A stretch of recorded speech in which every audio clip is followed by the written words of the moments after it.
अस्सलाम वालेकुम व्यूअर्स जी। आज की वीडियो में मैं डिस्कस करूंगी कि चार्टर्ड अकाउंटेंट जो प्रोफेशनल सर्विस प्रोवाइड करता है तो उसे क्या फ़ीस चार्ज करनी चाहिए अपनी प्रोफेशनल सर्विस के लिए, और कोड ऑफ एथिक्स की क्या रिक्वायरमेंट है रिलेटेड टू कोटेशन ऑफ फ़ी। तुम देख लेते हैं। When entering into negotiation regarding professional services, a chartered accountant in practice may quote whatever fee is deemed to be appropriate, commensurate with the nature and service to be rendered। जी, chartered accountant जो है वो अपनी जो उसको ठीक लगता है according to quantum of work वो उसको चार्ज कर सकता है फ़ीस को, कि जो सर्विस प्रोवाइड कर रहा है उसके लिए कितनी जो फ़ीस है वो रीज़नेबल है। However, in such cases, chartered accountant in practice should be careful not to quote fee lower than that charged by the chartered accountants in practice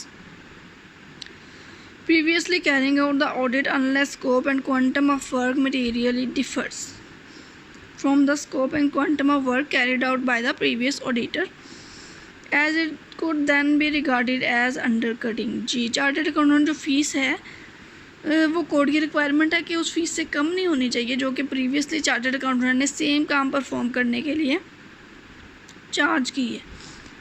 अगर तो स्कोप और क्वांटम जो है वो काम का चेंज हो गया, कम हो गया, ज़्यादा हो गया, तो फ़ी चेंज की जा सकती है। अदरवाइज़ अगर same he quantum and work और सेम सर्विस ही प्रोवाइड करनी है, उसके लिए अगर चार्टर्ड अकाउंटेंट लो फ़ी चार्ज करता है तो उसको अंडर कटिंग कंसिडर किया जाएगा, जो कि अलाउ नहीं है, जस्टिफाइबल नहीं है। The existence and significance of any threat created will depend on the factors such as the level of fee quoted and the services to which it applies। ये जो कि थ्रेट अराइज होगा fees की वजह से वो डिपेंड करता है कि जो लेवल ऑफ फीस कोट की है उस पर, और जो कि सर्विस प्रोवाइड करनी है उस पर, कि क्या according to quantum of work performed जो है वो रीज़नेबल फ़ी चार्ज की गई है। अगर तो रीज़नेबल नहीं है तो वो फिर थ्रेट क्रिएट करेगी, उसका सिग्निफिकेंस को फिर कंसीडर करना पड़ेगा, देखना पड़ेगा कि वो थ्रेट कितना सिग्निफिकेंट है।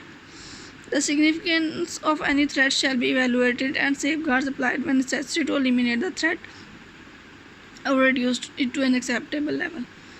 अगर फ़ीस की वजह से कोई थ्रेट अराइज होता है तो उसको इवेलुएट किया जाएगा, उसकी सिग्निफिकेंस को, और सेफगार्ड अप्लाई किए जाएंगे उसको एलिमिनेट करने के लिए या रिड्यूस करने के लिए एक्सेप्टेबल लेवल पर।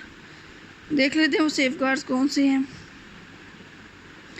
Making the client aware of the terms of the engagement and in particular the basis on which fees are charge and which services are covered by the quoted fee. जी, तो जो client है उसको जो terms of engagement है उससे related जो client है उसको अवेयर कर दिया जाएगा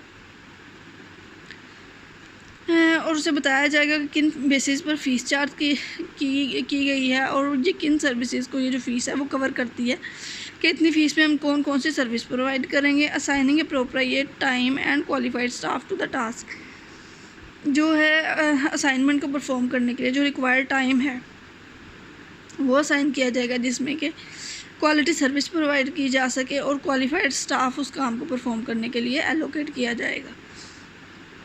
जी, in certain circumstances a chartered accountant in practice may receive a referral fee or commission relating to a client। कुछ सर्कमस्टांसेस में चार्टर्ड अकाउंटेंट को रेफरल फ़ी या कमीशन वगैरह रिसीव होता है in relation to a client। For example, where the chartered accountant in practice does not provide the specific service required, a fee may be received for referring a continuing client to an other chartered accountant in practice or other expert।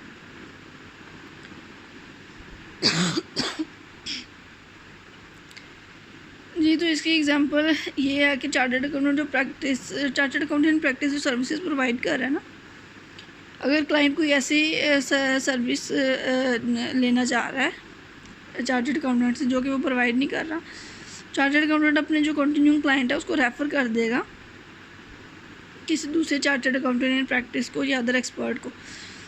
तो उसको refer करने के लिए client को जब refer करता है तो उसकी माइट भी चार्टर्ड अकाउंटेंट एक फ़ीस कमीशन फ़ीस ले रहा हो या रेफरल फ़ी ले रहा हो।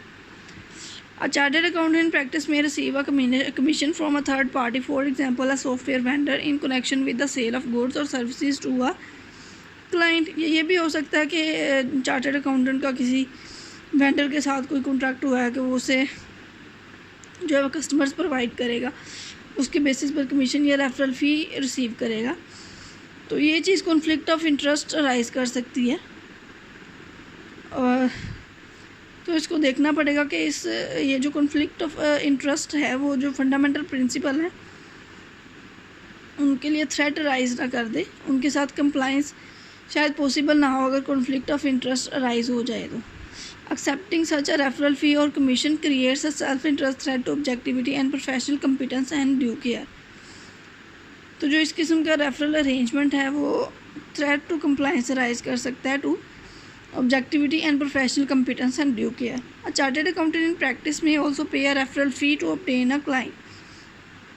हो सकता है चार्टर्ड अकाउंटेंट जो है वो फ़ी पे भी कर रहा हो रेफरल फ़ी क्लाइंट को obtain करने के लिए, उसका किसी दूसरी चार्टर्ड अकाउंटेंट फर्म के साथ कॉन्ट्रैक्ट हुआ हो कि वो क्लाइंट्स को रेफ़र कर दे एक स्पेसिफिक सर्विस के लिए, but the client continues as a client of another chartered accountant in practice but requires specially services not offered by the existing accountant. The payment of such a referral fee also creates a self-interest threat to objectivity and professional competence and due care.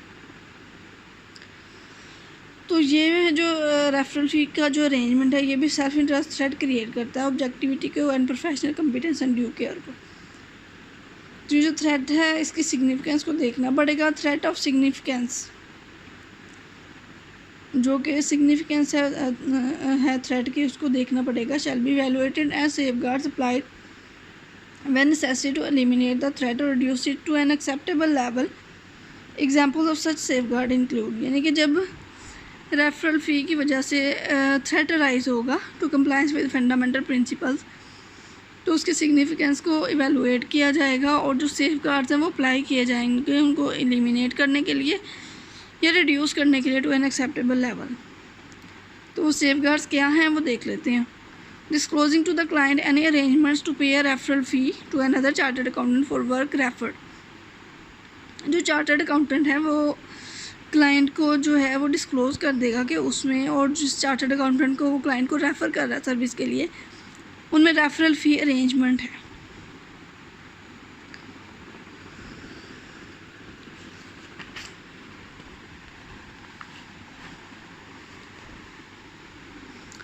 Disclosing to client any arrangement to receive a referral fee for referring the client to another chartered accountant in practice। जो client है उसको disclose कर दें कि अगर हम client acquire कर रहे हैं या जो चार्टर्ड अकाउंटेंट इन प्रैक्टिस ने रेफ़र किया है तो उसके लिए हम रेफरल फ़ी पे कर रहे हैं, सो दैट क्लाइंट अवेयर हो इस अरेंजमेंट के बारे में और सर्विस ऑब्जेक्टिवली प्रोवाइड की जा सके जिस पर क्लाइंट रिलाई कर सके।